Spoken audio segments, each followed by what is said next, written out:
nanti kita berhati-hati dikarenakan konsekuensinya itu adalah seperti yang sudah kita jelaskan depan tadi.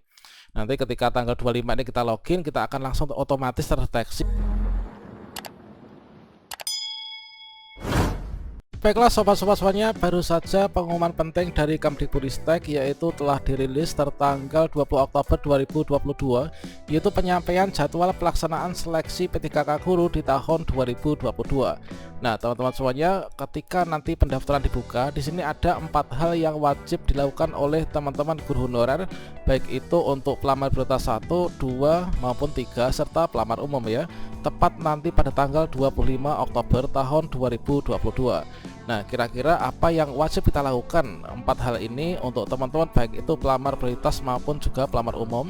Silahkan teman-teman simak video ini sampai selesai. Namun sebelum kita lanjutkan, perlu saya ingatkan bagi teman-teman yang mungkin baru pertama kali menemukan channel ini, silahkan klik tombol subscribe-nya dan aktifkan notifikasi loncengnya, sehingga nanti jika ada update video terbaru, teman-teman tidak akan ketinggalan informasi. Baiklah sobat semuanya, kabar gembira bagi teman-teman guru honorer yang mana hari ini yaitu tertanggal 21 Oktober 2022, yaitu tertanggal 20 Oktober ini, maka di sini dari Kemdikbudristek ini adalah telah merilis ya, yaitu jadwal penyampaian jadwal pelaksanaan seleksi guru ASN P3K tahun 2022, yang mana surat ini ditujukan kepada Kepala Badan Kepegawaian Negara, ini adalah teman-teman.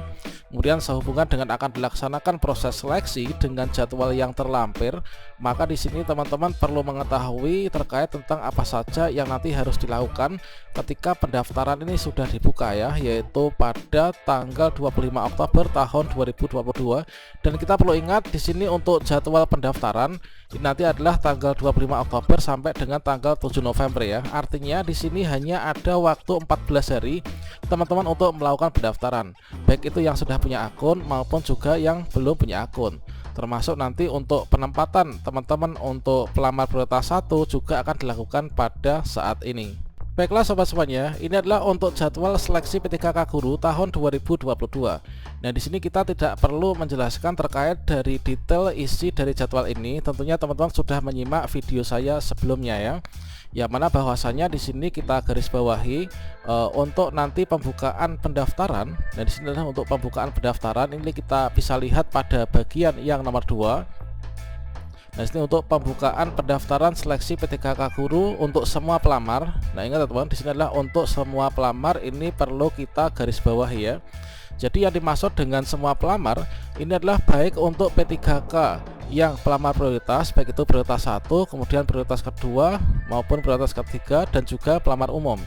Itulah nanti dilakukan serentak ya, yaitu di sini untuk pendaftaran seleksi bagi semua kategori pelamar, termasuk juga nanti untuk penempatan prioritas 1 itulah dilakukan yaitu mulai tanggal 25 Oktober sampai dengan tanggal 7 November 2022.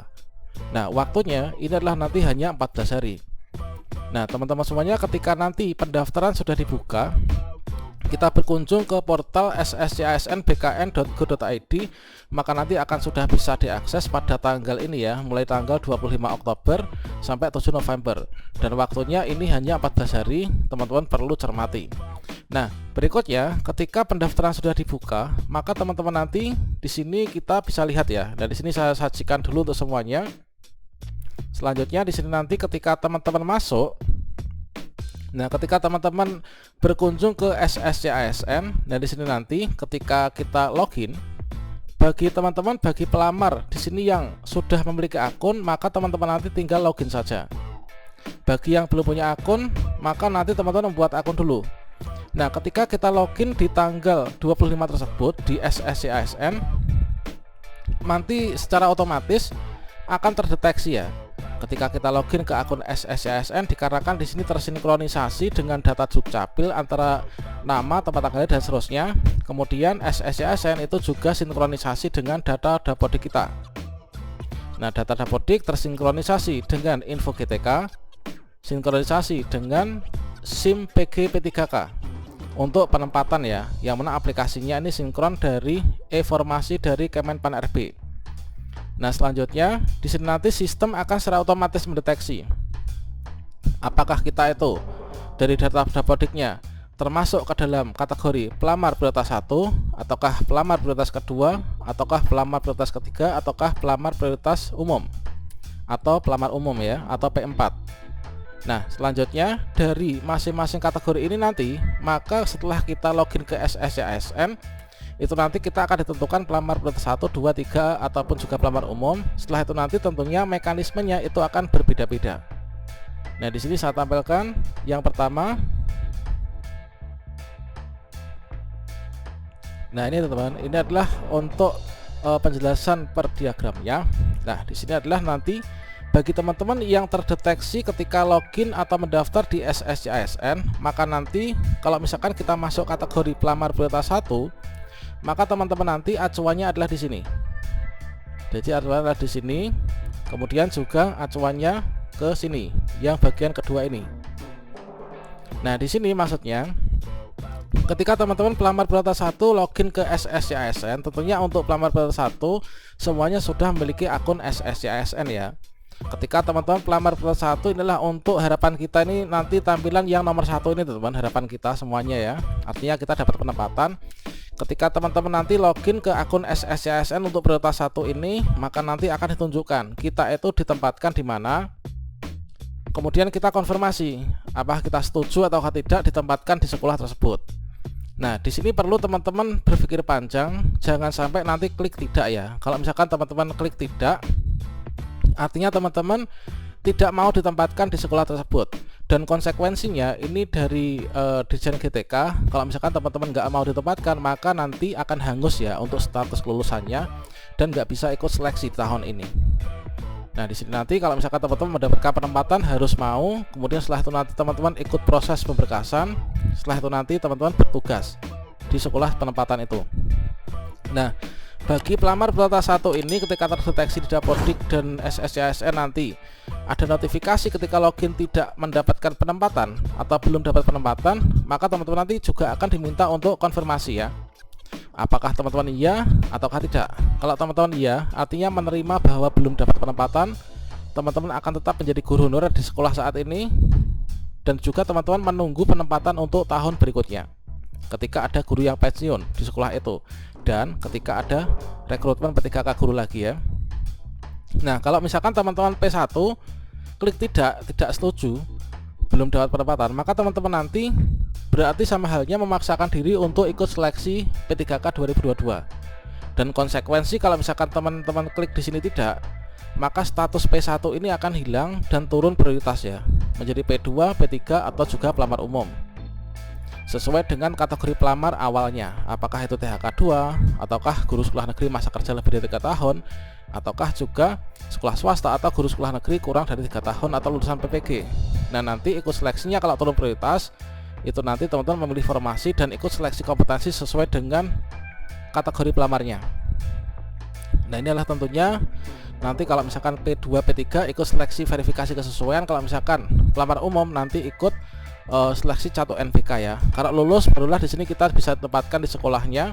Kalau nggak lulus ya kita zong ya, status P1-nya hilang seperti itu teman. Inilah untuk P1. Nah, selanjutnya untuk P2 dan P3 nanti sama.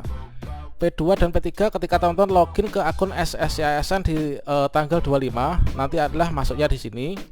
Termasuk juga P3, ini masuknya juga di sini ya. Nah, nanti teman-teman di sini bagi P2 dan P3. P2 itu adalah guru honor THK 2 dan juga guru sekolah negeri masa kerja lebih dari 3 tahun yang belum lulus passing grade atau juga pelamar baru yang belum pernah daftar. Nah, di sini kalau misalkan P2, P3 ini belum punya akun, maka membuat akun dulu nanti. Kalau misalkan sudah punya akun, maka tinggal login saja. Kalau belum punya akun, buat akun, kemudian mengikuti mekanisme seleksi yaitu administrasi dengan cara mengunggah berkas-berkas persyaratannya. Berkasnya sudah kita bahas di video sebelumnya. Setelah teman-teman nanti bersama-sama P2, P3 ini adalah melakukan pemilihan formasi, dan formasi yang kita pilih itu adalah formasi yang ada di sekolah kita teman-teman. Nah, sekolah yang ada di sekolah kita. Kalau misalkan ada formasi, kalau misalkan sekolah kita nggak ada formasi, maka teman-teman nanti akan diarahkan untuk memilih formasi tempat lain. Ketika pilihan formasi, tentunya pilihan formasi ini nanti nggak akan menggeser guru induk yang ada di sekolah itu ya. Nah, selanjutnya Setelah itu teman-teman nanti ikut seleksi administrasi. Kalau sudah lulus nanti ikut di sini adalah seleksi kompetensi. Seleksi kompetensinya dengan verifikasi atau kesesuaian. Kalau lulus teman-teman di sini dengan nilai tertinggi, guru honorer ini akan diangkat ya. Jadi untuk P2 nanti akan diambil nilai yang tertinggi lagi ya. Artinya di sini masih ada perankingan teman-teman. Namun nanti nggak akan merebut formasi, cuman formasinya yang akan dipindah ya, mengikuti guru yang nilainya itu paling tinggi. Nah, kemudian untuk yang ketika kita login ke SSCASN nanti membuat akun ini terdeteksi sebagai pelamar umum, maka nanti mekanisme adalah ikut yang ada di sini. Nah, di sini pelamar umum, di sini kalau misalkan belum punya akun kita buat akun baru. Kalau misalkan di sini kita sudah punya akun tinggal login saja ya. Nah, selanjutnya untuk mekanisme buat akun ini sudah saya siapkan videonya di kartu video ini. Berikutnya teman-teman nanti sama halnya tahun 2021 kemarin, yaitu melakukan pemilihan formasi, kemudian teman-teman ikut seleksi administrasi. Kalau misalkan dalam pengumuman ini nanti teman-teman lolos, barulah nanti bisa ikut seleksi kompetensi. Seleksi kompetensi sama dengan tahun 2021, yaitu yang dites itu adalah sesuai dengan peraturan manajemen P3K ya. Itu adalah kompetensi teknis, kemudian manajerial, sosiokultural, dan juga wawancara. Berikutnya kalau misalkan teman-teman nanti lolos pasca sanggah pada pengumuman seleksi kompetensi, barulah teman-teman bisa ditempatkan pada sekolah yang dipilih formasi tersebut. Jadi di sini ketika nanti teman-teman tanggal 25 Oktober ini sudah buka pendaftaran, maka teman-teman jangan tunda-tunda lagi untuk melakukan pendaftaran dan login ke akun SSCASN ya. Namun nanti untuk pelamar prioritas 1 nanti kita berhati-hati dikarenakan konsekuensinya itu adalah seperti yang sudah kita jelaskan depan tadi. Nanti ketika tanggal 25 ini kita login, kita akan langsung otomatis terdeteksi kita P1, P2, P3 ataukah pelamar umum. Setelah itu nanti untuk langkah-langkah selanjutnya itulah seperti yang sudah kita bahas tadi. Oke, demikian sobat semuanya, semoga bermanfaat dan saya turut berdoa semoga di tahun 2022 ini teman-teman punya rezeki semua yang baik ya, untuk bisa diangkat menjadi ASN P3K.